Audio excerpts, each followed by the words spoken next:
इस जग की पालनहारिणी नारी तू नारायणी। खबर भारत की इस खास प्रस्तुति में आप सभी का स्वागत है। और सबसे पहले तो हमारे सभी दर्शकों को महिला दिवस की अनेक शुभकामनाएं। पुरुष ने जीतने के लिए ज्ञान रचा, तर्क रचे, ग्रंथ रचे, धर्म रचे, युद्ध रचे। उसने समंदर जीता, आसमान जीता, धरती जीती। स्त्री ने करुणा रची और पुरुष को जीत लिया।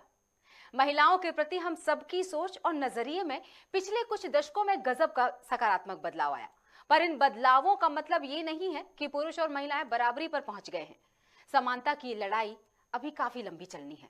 दुनिया के कई देशों में आज भी महिलाएं अपने हक और अधिकार की लड़ाई लड़ रही हैं। इनमें अपना देश भारत भी शामिल है। लेकिन उन उदाहरणों की भी सराहना करनी होगी जिन्होंने भीड़ में एक अलग पहचान बनाकर दूसरी महिलाओं को प्रेरित किया। आज हम जिन सशक्त महिलाओं से आपको मिलवाने जा रहे हैं, उनमें कोई जानी मानी कवित्री होंगी, तो कोई समाज सेविका, कोई तहसीलदार के पद पर बैठकर लोगों की समस्याओं को सुन रही हैं, तो कोई कृषि सखी बनकर महिलाओं की मदद कर रही हैं। मधु मंडलोई हमारी अगली नारी तू नारायणी की शख्सियत है। शिक्षिका है, समाज सेविका है, और हमारे शास्त्रों में जो नारी की परिभाषा दी गई है, महिमा का जो वर्णन किया गया है, हमारी भारतीय संस्कृति और समाज में नारी का एक विशेष गौरवपूर्ण स्थान है, ये वो मानती हैं। और कहा जाता है कि एक सफल व्यक्तित्व के पीछे भी एक नारी का योगदान होता है। एक बेटी, बहन, पत्नी, माँ, आदर्श गृहिणी के रूप में एक श्रेष्ठ समाज का सृजन करती है। आइए मिलते हैं सुजालपुर की एक सेवानिवृत्त शिक्षिका मधु मंडलोई से। मधु मंडलोई महिला सामाजिक संस्था उड़ान का भी संचालन करती हैं और हाल ही में भाजपा नगर महिला मोर्चा की अध्यक्ष बनाई गई हैं। सुजालपुर की सशक्त महिला शक्ति मधु मंडलोई के साथ खबर भारत सुजालपुर के संवाददाता पिंटू सोनी ने की खास मुलाकात।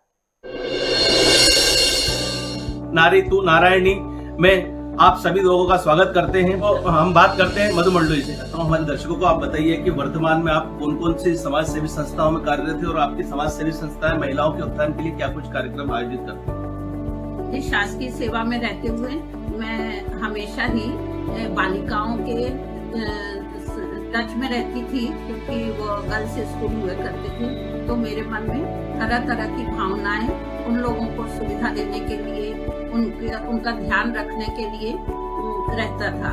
फिर आगे चलकर जो समाज की संस्था हुई, तो उसमें मैंने अनेक संस्थाएं जो धार्मिक भी रही, जिसमें कि महिलाओं का जुड़ाव रहा, साथ ही जो सामाजिक संस्थाएं जैसे प्रयास है, और प्रमुख रूप से हमने पहले 10 साल बिना किसी संस्था के काम किया, परंतु हमारी उड़ान संस्था पिंटू जी, जो कि हमने रजिस्टर्ड करवाई, और हमने समाज में जो हमारी शासन की योजनाएं हैं उनको लेकर हम लोग सतत कार्य करते रहे।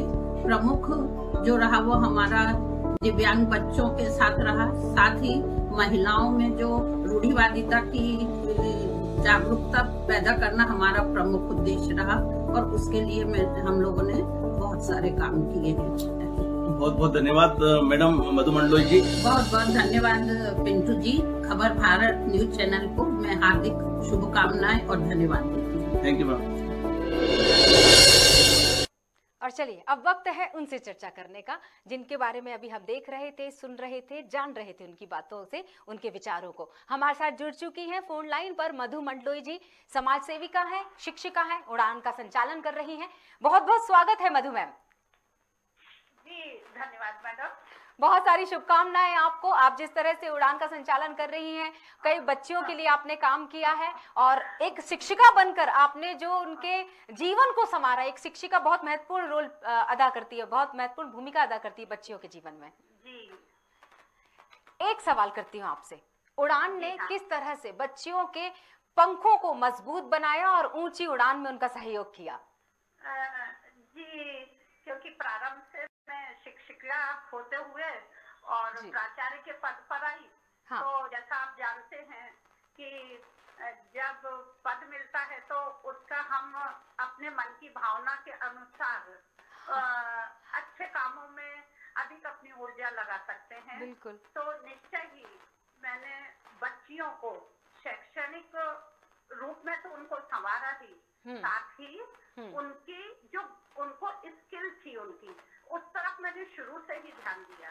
जो बच्चियां जिस क्षेत्र में में रुचि रख रही थी, भले ही वो उनकी खेल की प्रतिभा हो अथवा उनका हस्तशिल्प का कुछ हो या फिर उनका विज्ञान में रुचि हो, तो इस संबंध में मैंने उनको तरह तरह के आयोजन, कंपटीशन और उनके लिए कैरियर गाइडेंस की भी उनको सहयोग देकर उनकी प्रतिभाओं को निखारने का प्रयास किया है। जी जी, एक सवाल आपसे करती हूँ, चूंकि आप शिक्षिका हैं, शिक्षा के क्षेत्र में आपने लंबे समय तक काम किया है, एक शिक्षित स्त्री कैसे परिवार को संवार सकती है, कैसे अपनी पहचान बरकरार रख सकती है, अपने अधिकारों की लड़ाई लड़ सकती है, कितना जरूरी होता है एक स्त्री का शिक्षित होना?